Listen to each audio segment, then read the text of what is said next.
So I would just like to welcome everyone. Good evening. Thank you for joining us. We're really happy to have you all here. We'll be having a really nice discussion about a topic that all four of us are very passionate about. Whether you're a long-term member of the St. Nicholas community and you're here to support us or to know a little bit more about an international education, or whether you're wondering what types of benefits an international school could provide for your child, we hope that we can answer a few of your questions. I would like to start off with introducing our four participants. So first we have Stephen Eagles, who is the head of primary in Pinheiros. We have Chris Prado and myself, Katrina Fabri, who are the heads of primary in Alphaville. And we have Leanne Vasconcelos, who is the career and university counselor here at St. Nicholas. So we'll be having a little bit of a discussion. However, we know that you might have your own questions throughout our discussion. So feel free to pop them into the Q&A box, and hopefully at the end, we can get to as many as possible. Also, if you would like to turn on translation, you can click down at the bottom. There's an interpretation button. Just click on Portuguese. If you want to hear both languages at the same time, you can leave it at that. If you want to mute English and just listen to it in Portuguese, you have to click on mute the original audio. But we do have that option as well. So to start our discussion about international schools, what is an international school? How does St. Nicholas fit in to this topic? We thought we'd share a short video from our Brazilian director, Salma Mora, and she talks a little bit more about how St. Nicholas fits into this idea of an international education.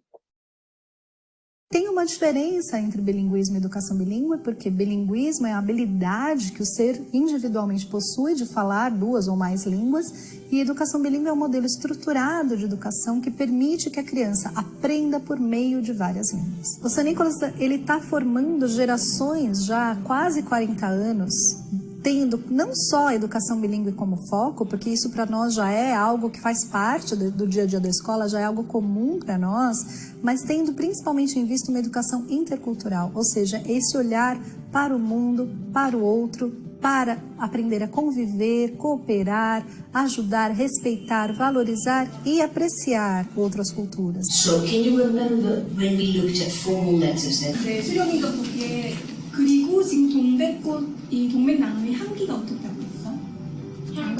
Sem nada imediato, mas não foi escrito para ser uma tese. Tem alguma diferença? Tipo assim, a ideia do momento. 지금은 하나씩부터 가져오잖아. 네.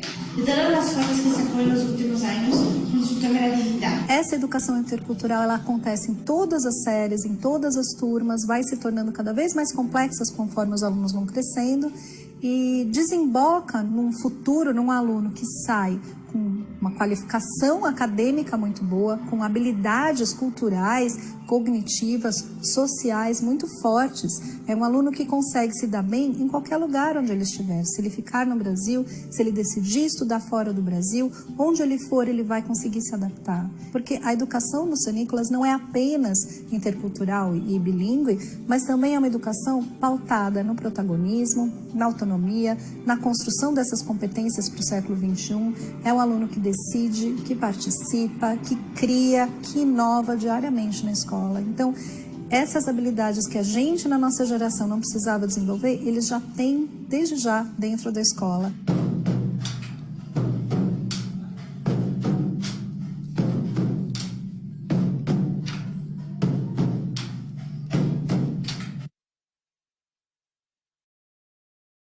So that's a lot of different aspects to unpack, but we thought we'd start out with kind of the biggest question, which is, what is an international school?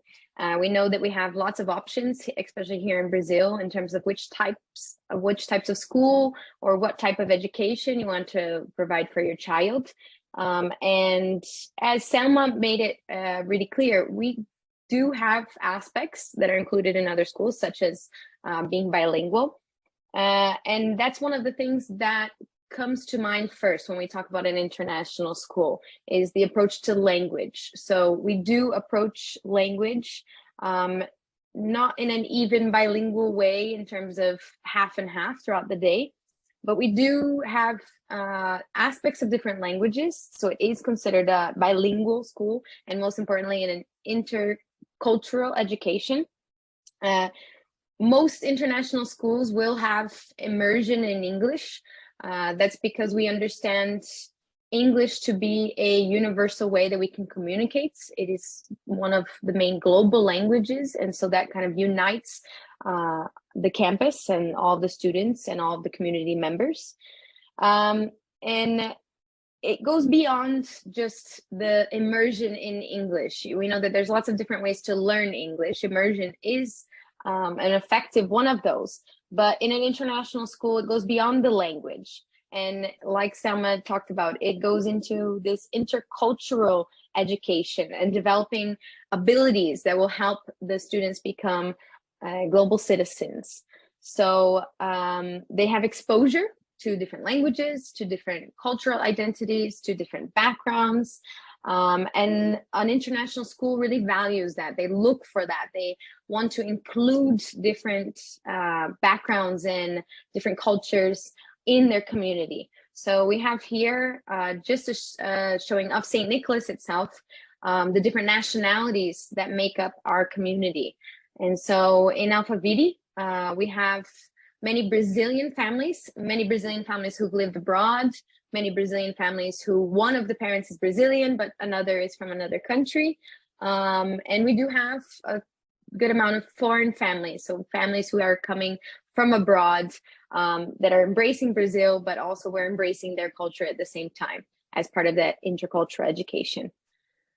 And then in Pinheiros, so our foreign nationalities in Alphaville, these are a couple that we have currently. And then in Pinheiros, we have a broader spectrum of different nationalities, partially because of the location and partially because of the amount of time that the Pinheiros campus has been functioning.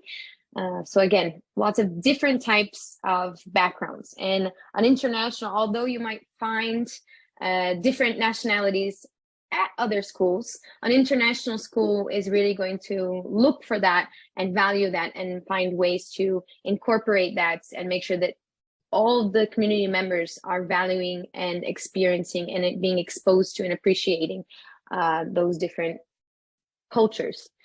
The focus on English is important, but not only in the sense that it is that the kids are learning about the language or that they're learning the language, but they're also learning in the language. So as I mentioned before, this idea that they're using English as a way to learn about each other, to learn about the world, to discuss different topics. So they're not just learning English as an extra program or as a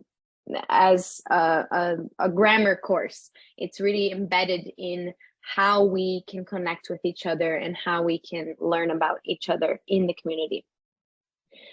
Which brings me to another important aspect of an international school. So we think about the language, but what we prioritize actually is the whole learning community. So in an international school, the school is going to really embrace the whole community. We understand that each student, each learner goes far beyond their academic success and what they're able to do. And so we really rely on all community members to value that child, to understand that child, and to provide opportunities for that child to learn, to grow, and to make a difference. One thing we're going to be talking a little bit more about is this idea of looking at the global and the local issues. And so building that community, building that international community helps make that bridge for students between local ways that they can take action and explore their learning beyond the school, beyond the classroom, but also ways in which what they're learning connects to the global issues and what's going on in the world. So the whole learning community, it's not just about what happens within the school, but it's really about our whole community, our parents, the organizations, and everything that connects in order to make an international school function. And the last kind of idea I wanted to touch on is the curriculum. An international school does align with the national curriculum, which in our case here in Brazil is the BNCC. But it goes beyond that. And an international school will look at different curriculums around the world, different practices, educational practices around the world, and will constantly analyze and apply best practice. So we'll take from different curriculums that we know and we've seen to be effective, and we'll implement that in the school in a way that's appropriate for our community. So oftentimes that means adapting to the community and working together with different curriculums and kind of connecting them so that we can provide our students with the best possible approach. And we know that that's changing. So it's a constant analysis. It's a constant look at what's happening in the world in education and how can we make the best approach. Again, making that connection between what do students need to know in order to understand Brazil as their local environment, but also what do they need to understand to be successful global citizens. So that's kind of an idea, a big picture of international schools in general, but we know that every international school is different. So I would like to ask Steve, you've been part of the St. Nicholas community for a long time, but you also have experience in other schools. And so I think our next, going a little bit deeper, how can you tell us and share with us how St. Nicholas is a unique international school? It's one of many, but it has its uniqueness as well. Sure, thanks, Katrina. I think it's interesting as listening to you there, building on your introduction, that one not mistake, but I think sometimes national curriculums that are overseas, for example, a British school overseas is not necessarily an international school because the curriculum is drawn from a nation, even though that the school is situated in another part of the world, right? You know, we have American schools, British schools, German schools, and I think sometimes they are considered international schools, but I think it's the curriculum that very much sets apart an international school, that picking best practices from around the world and not being prone to changes in who's in power, right? Political parties coming in, changing direction, schools having to flip-flop around. That's one of the real advantages I see. But yes, thank you for the reference to how long I've been around, ergo how old. But I think it's important that no one thing sets or makes St. Nicholas unique. I think it's a combination of many, many factors that contribute to making our community unique, and some aspects that I'll touch on now that I feel are really fundamental to our learning community and how that creates a unique environment. I have worked in a number of schools in different parts of the world and visited lots of schools as an IB workshop leader and site visitor. And what I do know from all of those experiences is how much I appreciate our school and how much I love our school and our community and the type of learning and growth that happens in our community. So one of the first things I think that contribute to it is definitely the fact that we are an IB school, an international baccalaureate school, running all three programs or a combination of all three programs across both sites. And as an educator, for me, it's by far the best and most effective curriculum model that I've encountered. You know, and I've worked in a number of different schools across the world, and the IB for me as an educator is by far the best curriculum for many, many reasons. I think primarily because it's a holistic approach, and that aligns, I think, with our vision of children as a St. Nicholas learning community. We know our role and importance of developing children's cognitive development, but we put that equally alongside their social, emotional, physical, and even spiritual development. I think all of those are equally important to us. And the respect that we have for the uniqueness of each individual holistic learner makes a real difference to the type of education we can offer. I think the fact that we're very much learner-centered is another contributing factor to put together with the others, which makes us unique. Our understanding that one of our main roles, I think, is to help children discover and know themselves primarily. And through knowing themselves, they can know themselves in relation to others and in relation to the world, right? And I can speak for myself. My educational experience had nothing to do with understanding myself. It had a lot to do with understanding disciplines and curriculum that I've long since forgotten. But I think our focus on helping children to know themselves is very, very special. The fact that our curriculum is dynamic, it's transdisciplinary, like the world, you know, it makes us more relevant, more authentic. We're not learning in silos, inside disciplines. We have a real focus on deeper conceptual understandings, not more shallow factual understandings. And I think that a conceptual understanding allows children to view the world in a way that those understandings are transferable across curriculum areas, across disciplines, if you will, but also across time, across subjects, and across geographically, those are transferable. Katrina, you mentioned the real focus on making sure that our learning is really, really strongly embedded and has real roots in local culture, but that is always looking to the wider picture, is always creating links to the national and global level. Again, making really, really relevant links, making the learning real, making school and everything that happens at school more realistically connected to the real world. And I think that is a very strong part of what makes learning at St. Nicholas unique. From an international perspective, I think at the very core of what we do is a goal of developing international mindedness.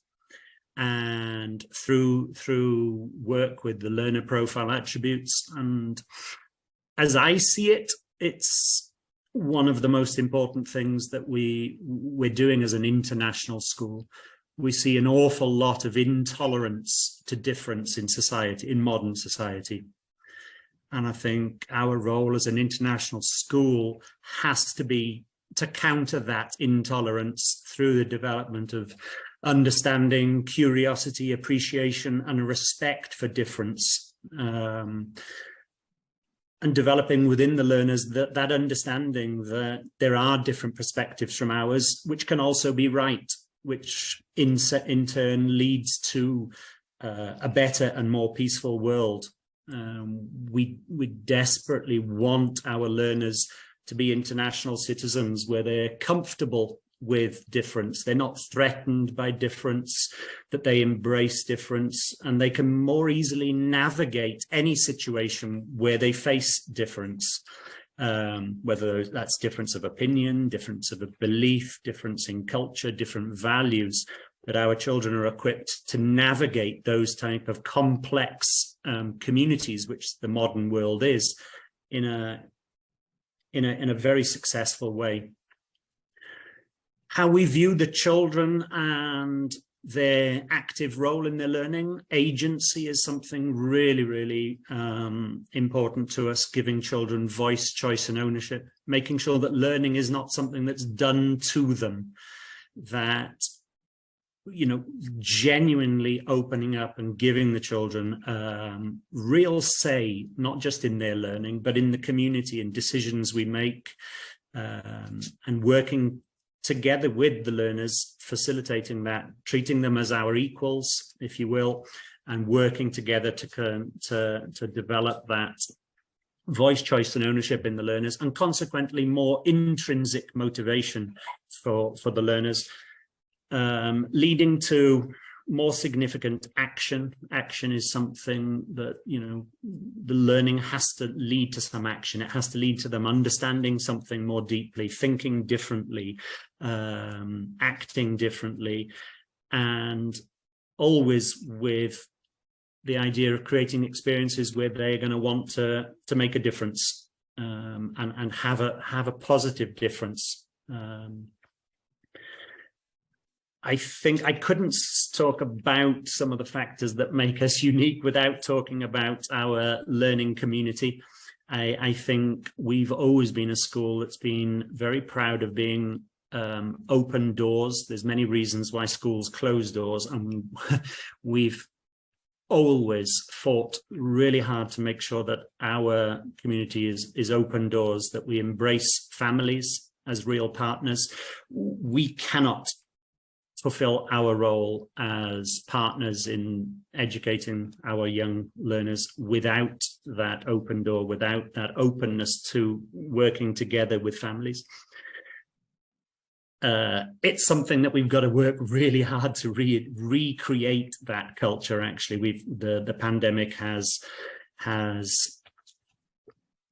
hindered some of that, and we've got to work really hard to re-establish that. But it's really important and a part of our uniqueness, how we view that partnership with families. What I do know really makes us unique is our human way. All of the collaborators, lead learners, parents, the learners, we have an amazing community full of rich experiences, full of diversity, full of committed, active learners, young and old. And I think I can't think about St. Nicholas and thinking about how we're unique without talking about our human way and our team and everybody that makes up a part of the St. Nicholas community. We have incredible people that make up our community, and like a real care for the individual, and a family sort of sense of caring for each other and making a difference, I think is something that's a real strength of St. Nicholas and what makes us unique.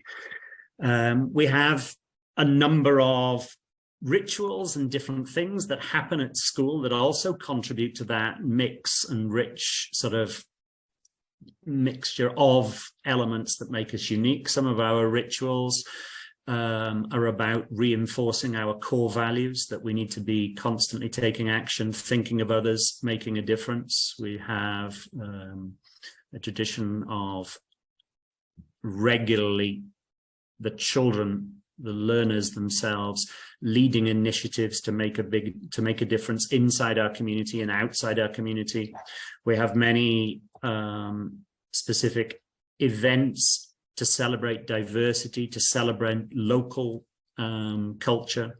Made in Brazil is one that's become such a significant fixture in our calendar that does so much to represent our core values and our core beliefs about giving children and the wider community a voice through their writing, through celebrating our host language. International Day, recently celebrated in Alphaville, soon to be celebrated in Pinheiros, is such an obvious event that gets to the heart of what's so rich about St. Nicholas. And again, it's the diversity and it's the appreciation, celebration, curiosity and respect for difference and different cultures. And the last sort of event that I think that's really significant to me, that as a head of primary, I think the PYP exhibition, that's the culmination of the Primary Years programme, allows the learners to showcase everything that we value, their agency, taking action, them genuinely being in charge of their learning, taking issues that really matter to them developing their understanding, and then finding ways to share that, disseminate that passion, that understanding throughout the community and beyond the community in the cause of wanting to contribute to making our world a little bit better, a little bit more peaceful, a little bit more just. So yeah, that's a sort of a potpourri of some of the things that when you put them together, I think most definitely make the St. Nicholas community unique. I don't know of another school like that. Yes, Chris, you've almost been here as long as me. Almost. Thank you, Steve, for that beautiful description of our school. And one last question for you before I start my part. Since you and I have both worked at St. Nicholas for over 2 decades now, and wow. I do think it's important to stress that, because I think we do share this strong love towards our school. And I would like to hear from you on a more personal level. What is one of your favorite things about our school? What is something that you've seen our school become over the past 20 and so years that you really, really love about St. Nicholas? Difficult question. But I think at the end of the day, as an educator, it's always going to come back to the children. It's always going to come back to the learners. I think they are the most special part of our learning community. And I think that's the development and the growth of the school in pursuit of creating learning that best meets the children where they are, that best helps them understand themselves and others and the world and their place within the world. I think that's most definitely the aspect of the school that I think makes us, that we do the best, that makes us unique. So yeah, everything in and about the learners, our learners, our children are incredible, and working with them gives us the passion to continuing showing up and giving our best on behalf of them. So yeah. And I think you're going to talk a little bit about some of that transition and learners coming in, and maybe even introduce us to an ex-St. Nicholas student. So over to you, Chris. Thank you, Steve. Thank you for that nice transition towards the next question, which would be, how do learners transition into an international setting? And that does raise a little bit of anxiety with families who start or who bring their children to St. Nicholas from other environments. And to answer that question, we go back to the students, to the learners, like you were talking about, Steve, and how individualized our learning is. So one of our strongest features, I would believe, as a school is the fact that we do see each one of our students as a unique individual with specific needs and passions and strengths to contribute to the community, but also to learn from the community and from us. So the first step would be then to get to know that family, to get to know that new child who we're welcoming into our school on a personal level, assess where they're at in terms of learning, but also in terms of skills acquisition, in terms of ethos and philosophy, like Steve and Katrina have already beautifully explained. We do have a very unique set of values, and our philosophy is pretty strong, and our learners do embed that philosophy. But a newcomer will bring a different background. So understanding who this newcomer is, who this child is, their interests, their passions, their skills, their talents, but also their needs. So that would be the first step, to understand what we need to adjust in terms of our curriculum, our instruction, our differentiation, and sometimes creating an individualized plan. So depending on the case, we will have a plan designed for that student by all of the teachers who are responsible for that student at school. And that plan will clearly define which are the needs for that child at that time in their development process, and which strategies the teachers are going to apply in order to meet those specific needs. They may be diverse, being language acquisition. A lot of our newcomers do not have the fluency or the expertise in English in order to access all of our learning and all of our different areas of our transdisciplinary program. So they will need to acquire that fluency and that expertise in English in order to fully take part of our day at school. Sometimes those needs will be different. Different school settings may have different curricular frameworks, and sometimes the needs will be in different subject areas. Again, that individualized plan will detail all of the needs that need to be met, the strategies, and that will later on be shared with the families. And a lot of the times, again, talking about our wider community, the parents will always be our greatest partners.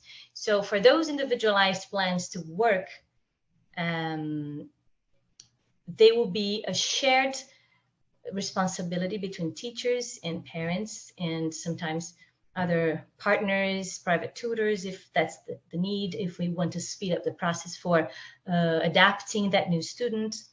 And then we will monitor that adaptation process, both from the social, emotional well-being, as well as the academic growth and development. And that monitoring process will, again, encompass the collaboration between family, outside partners, and teachers, and usually within a time frame that varies a lot between one child to the next. But we do see that within 6 months, generally, we have a student who is well adapted, who's socializing, who is learning, who is accessing our content in our curricular framework, and is part of the community.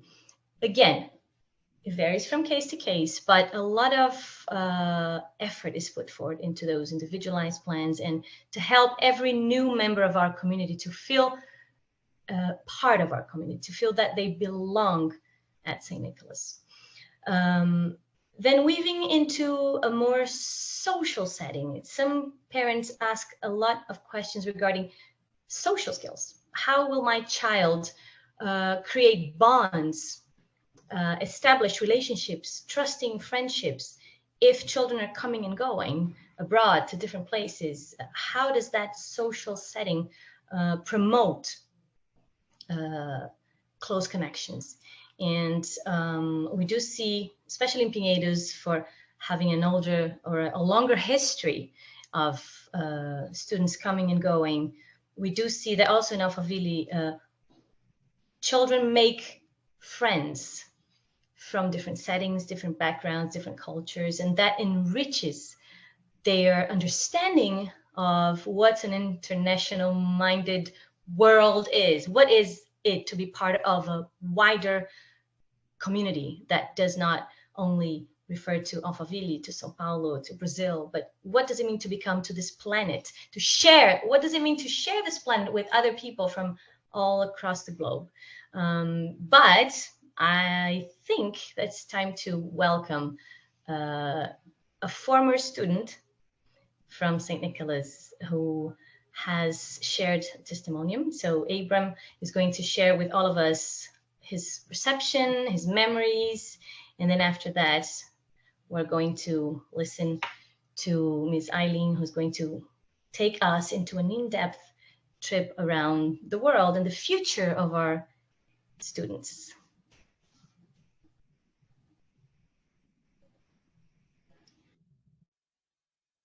Hey everyone, I'm Abram Watson and I'm a St. Nicholas alumni. I'm a medical doctor and a sub-investigator, and basically what I do is conduct clinical trials, which is a fancy way of saying that I test medication vaccines to see that they're safe and that they work before they're mass marketed throughout the globe. Before that, I was doing some COVID work in Cape Town, and before that, I was doing some pediatrics, maternity, and anesthetics. I'm currently situated in Pretoria, South Africa. And what I'll miss the most about St. Nicholas is the diversity. My best friend was half Spanish, half Brazilian. My other very good friend was French, and my other friend was half Italian, half Brazilian, and I've got a couple of friends also in Japan. And as a result, I speak good Portuguese, decent Spanish. I tasted lots of great food and experienced a lot of different things. And I miss that. Hey everyone.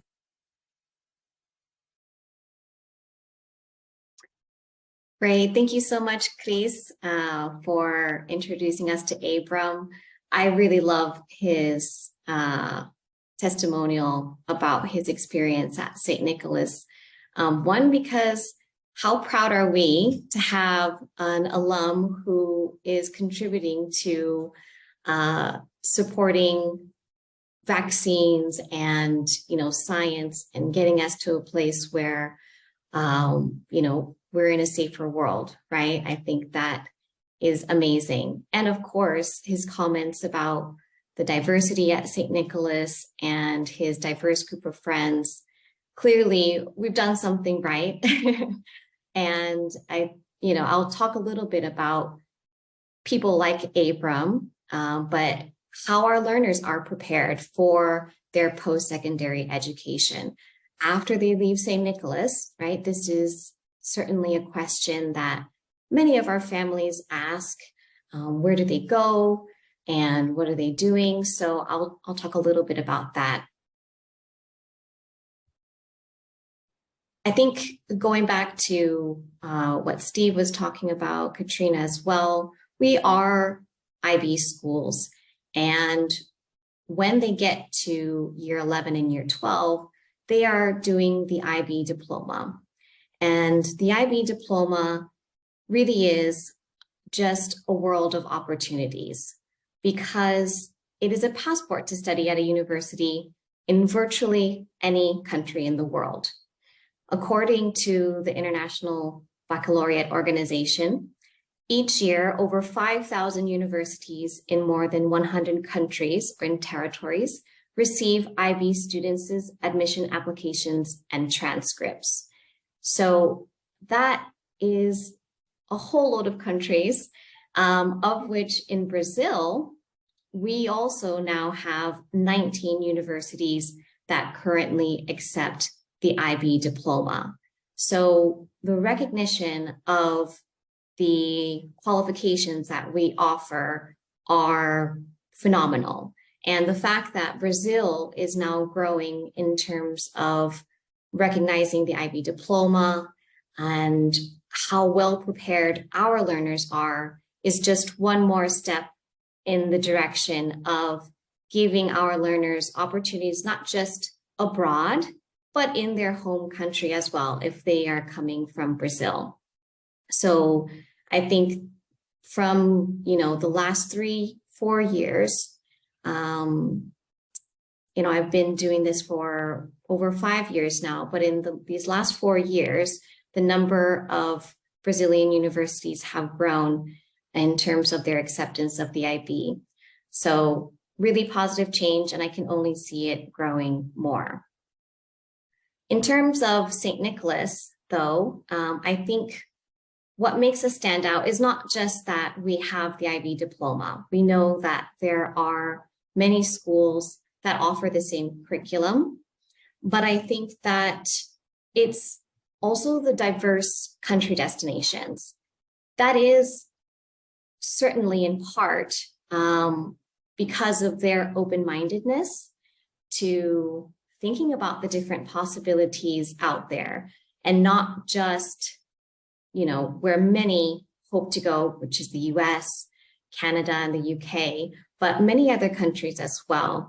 I think I have certainly encouraged many of our learners to consider other options because as Steve said, as Chris said, Katrina, we really are centering on the learner and their needs, the family's needs, and what really would be the best fit for them. And that's not always the US, that's not always the UK, where traditionally a lot of people believe, are the best countries in the world, the best universities, but it's not true. And I think one really great example, I've mentioned this quite a few times, but about 2 years ago, we had a learner graduate. She's from South Africa. But she had a wide group of friends at St. Nicholas. And I always admired her for that, just being able to weave in between different groups of friends. That's what we want to see, not only here at St. Nicholas, but when they get out into the world. And she decided that she wanted to apply to a South Korean university. And I said, great. Yeah, there is an international school there, or an international college.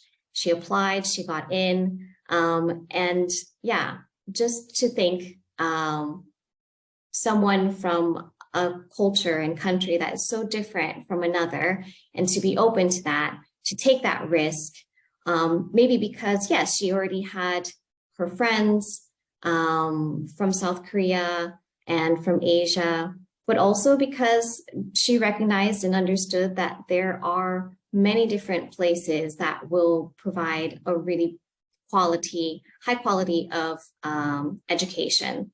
So you can see here, just for the class of 2022, we've got 10 different country destinations, but over the last 5 years, 15. So we really are all over the globe, and I am really proud of that for St. Nicholas.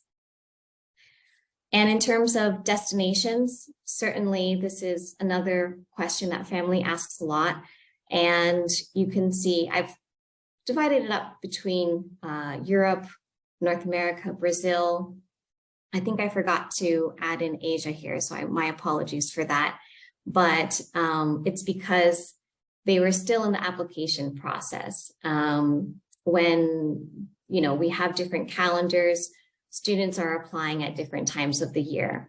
But you can see here that there's a large percentage that goes to North America, to Europe as well. And one question that we do get is whether or not the IB diploma prepares learners for Brazilian universities. As I already mentioned, we do have quite a few private universities that do offer admission through the IB diploma, but that doesn't mean that they aren't equipped to take the traditional vestibulares to enter public institutions. And I think that this recent example, a student who is currently at Unifesp to study medicine, he also got into USP. Yes, he did cursinho, which most Brazilians do to get into their course choice. So are they prepared or equipped to go to a Brazilian university? Absolutely. But it's through the IB diploma. We are not focused on testing students or preparing students for the vestibular. But I think, again, the results show that wherever they want to go, they do have the skills and the knowledge to prepare because they learned how to learn. And I think that's why we have this, very diverse range of universities and country destinations.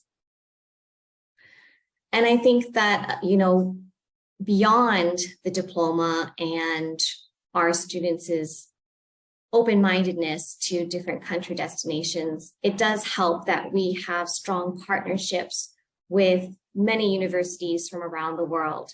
So annually, we're receiving over 100 institutions, either in person for fairs, for individual presentations.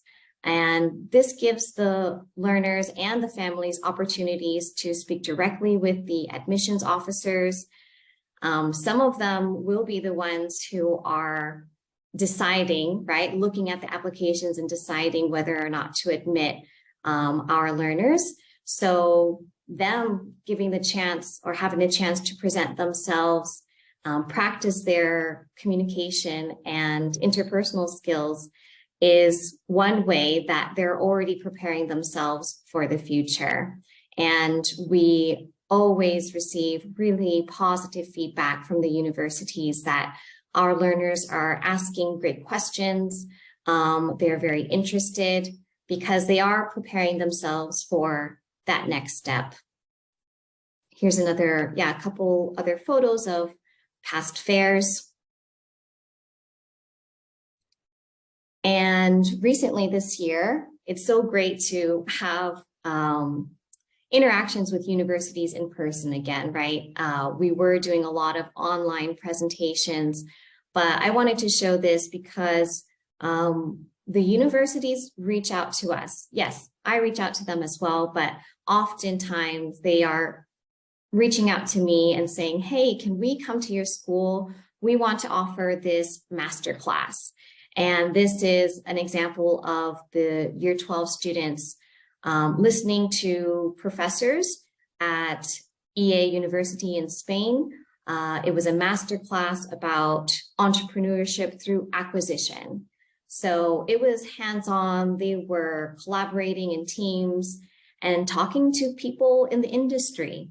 And, you know, what better way to really learn about what's going on in the real world than with those who have that experience and can bring that to our learners in the classroom. So I thought this was a really great example. Also today, we just had a university from London come to speak with our learners individually about their art portfolios and how to prepare them. So for those who are applying to arts courses, having a portfolio is super important, right? They need to know how to prepare that. And they got one-on-one advice from an admissions officer at this art school in London. So again, it's these opportunities, these global opportunities that also support in helping our learners reach their goals and be more prepared for their post-secondary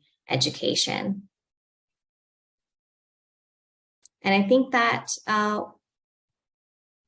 brings it back to Steve and I think everyone's message, because we know many of you may be here thinking about which school would be best for your child. So I'll pass it on to Steve. Thank you. Thanks, Leanne. One of the advantages of being so old or being having been at the community so long is hundreds and hundreds of children have passed through the primary school with me, through secondary school, into university, and so many of them come back to say hi and to talk to us. And the message is normally always the same, that they hold really fond memories of their experience at the school, based around the sense of community and diversity. But they also comment a lot on their fellow university students, and by comparison, how well equipped they feel in terms of being able to conduct research, to be critical thinkers, to be able to collaborate, communicate, problem solve, apply their learning in sort of innovative and creative ways. They're always so amazed at how well prepared they are beyond just like the curriculum coverage, let's say. But yes, interesting. So bringing us to sort of a close, I think it's hopefully we could talk for hours, obviously, about international schools, education, and our learning community, but hopefully we've touched a little bit about some of what we feel is significant about being an international school and what's significant about our school. But I think the most important thing in mind when finding the right school is, you know, that the reality is that there is no best school. There are many best schools, but there will be a best school for your family and for your child. And it's a matter of making sure that you do the due diligence and understand what the core values are of the school and how well they align with your family's core values. Because if they don't, the school can be wonderful, but the learning might not be so, because if the family and the school are not collaborating, working well together, and working in the same direction, then it won't work anyway. So it's not about finding the best school. It's about finding the best school for your family, for your child. So yeah, that brings us to a close. Chris, you put your hand up. Is that because you're very keen to? Yes. I want to answer. What's the question, sir? No, I just wanted to thank someone who's watching us for a very precious testimonial that was shared with our Q&A box about their daughter joining grade 5 recently, about a month ago. And this testimonial shares the fact that this adaptation, this transition has been very successful, very positive.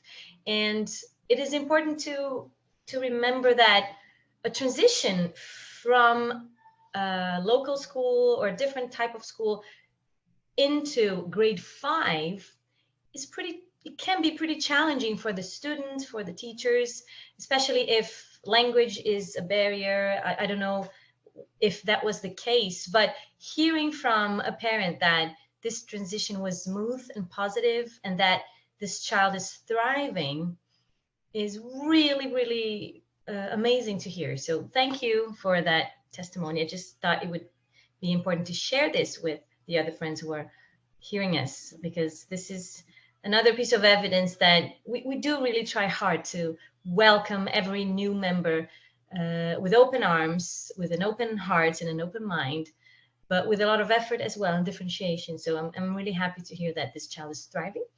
And thank you for sharing that. Do we have any more questions?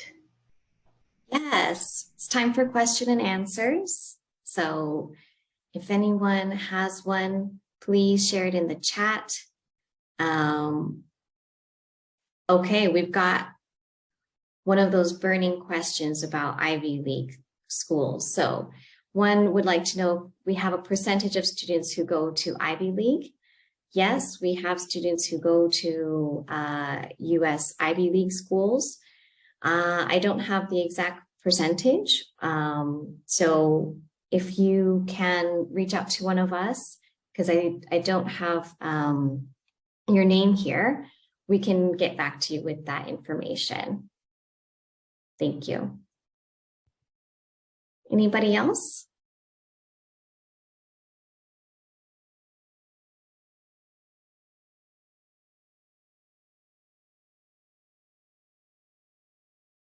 Elena, you said good evening, maybe just to say hi.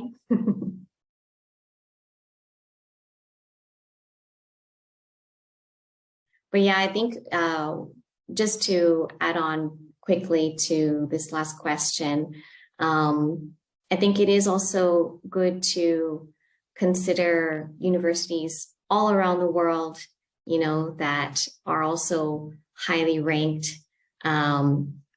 We, for example, have learners who go to Asia, and I think very few of our community probably know how well regarded or from the global community these universities are. But, you know, if we're looking at the rankings in the top 50, there are some in South Korea, some in Japan, the Netherlands. So it is really wonderful to see how many destinations, but also still at very good quality universities around the world. Oh, great. Wonderful. Thank you, Elena. Okay, so I think that wraps it up. Thank you so much, everyone, for joining us this evening. As I mentioned, you know, if you do have any questions still afterwards, maybe you think of them later, please feel free to reach out to us, and we'll be happy to answer your questions.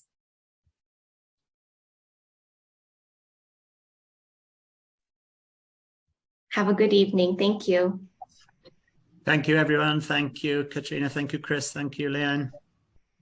Thank you. It was really nice, this discussion. It was nice to Good have. evening. Thank you so much, guys. It almost feels like we're in the same room. Have a great evening, everyone. Have a great evening. Take care. Bye-bye. Bye-bye.